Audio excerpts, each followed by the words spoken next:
Imagine waking up on an ordinary Sunday morning and slowly realizing that something is terribly, terribly wrong.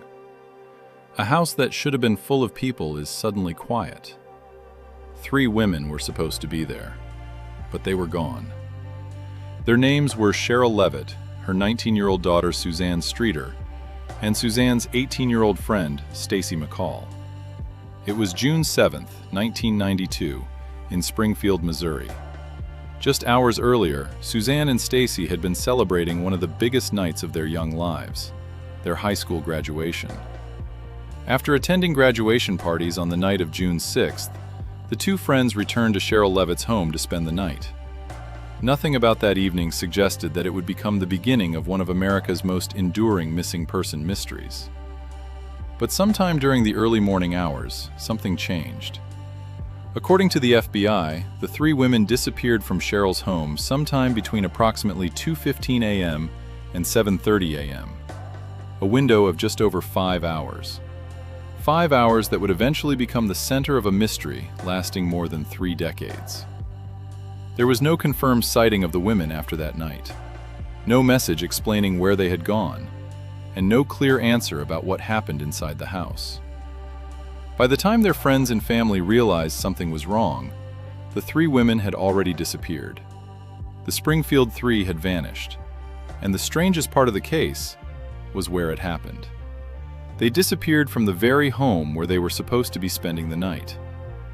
By the morning of June 7th, the celebration of graduation night had turned into something completely different.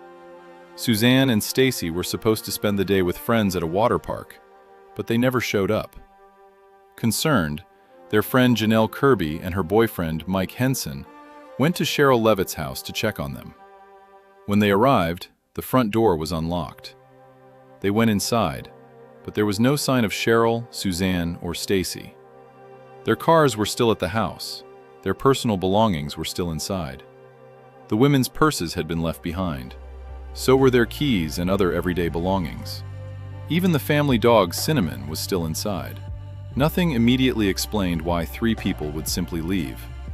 Then another strange detail appeared.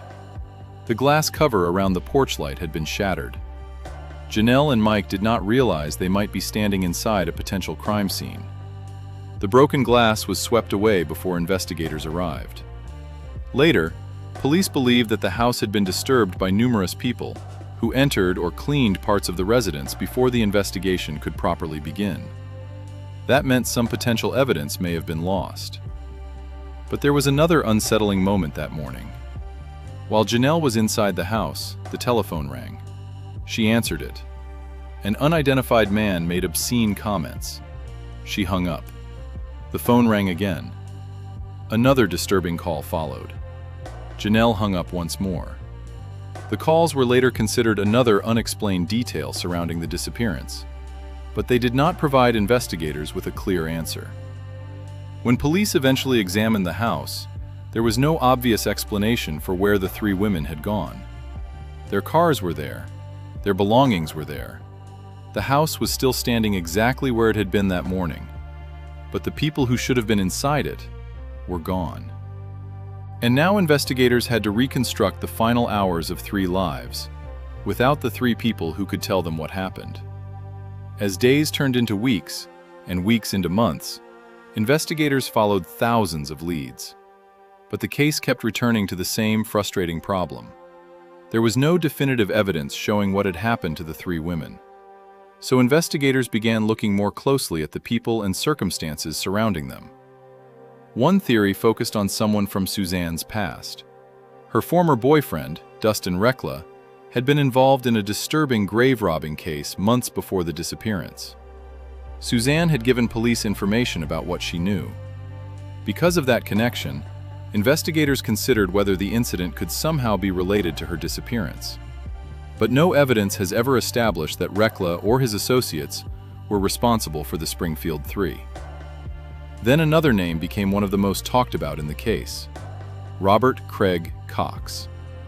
Cox was a convicted criminal who was known to have been in Springfield around the time the women disappeared. Years later, while serving time in prison, Cox claimed that he knew the 3 women were dead. He refused to provide a complete explanation of what he claimed to know, and his statements attracted enormous attention. But there was a major problem. Cox's claims were never supported by physical evidence proving that he was responsible. He was never charged in connection with the disappearance, and the case remained unsolved. Then, in 2007, another strange lead emerged. A local writer arranged for ground-penetrating radar to be used beneath the Cox South Hospital parking garage. The scan reportedly detected 3 unusual objects beneath the structure. Because of the number 3, and the possibility that they could represent buried remains, the discovery attracted immediate attention. But the radar could not prove that the objects were human bodies, and investigators did not consider the theory strong enough to justify destroying the structure to search beneath it. So once again, the case reached a dead end. A possible suspect, a disturbing statement, a strange radar reading, but no definitive evidence connecting any of them to the disappearance. And that left investigators with the same problem they had faced from the beginning: a mystery with theories, but no confirmed solution. More than 3 decades have passed since that June night in 1992, and still no one can say with certainty what happened to Sherrill Levitt, Suzanne Streeter, and Stacy McCall. The theories continue. Maybe someone they knew came to the house. Maybe the 3 women were taken against their will. Maybe Robert Craig Cox knew more than he ever admitted.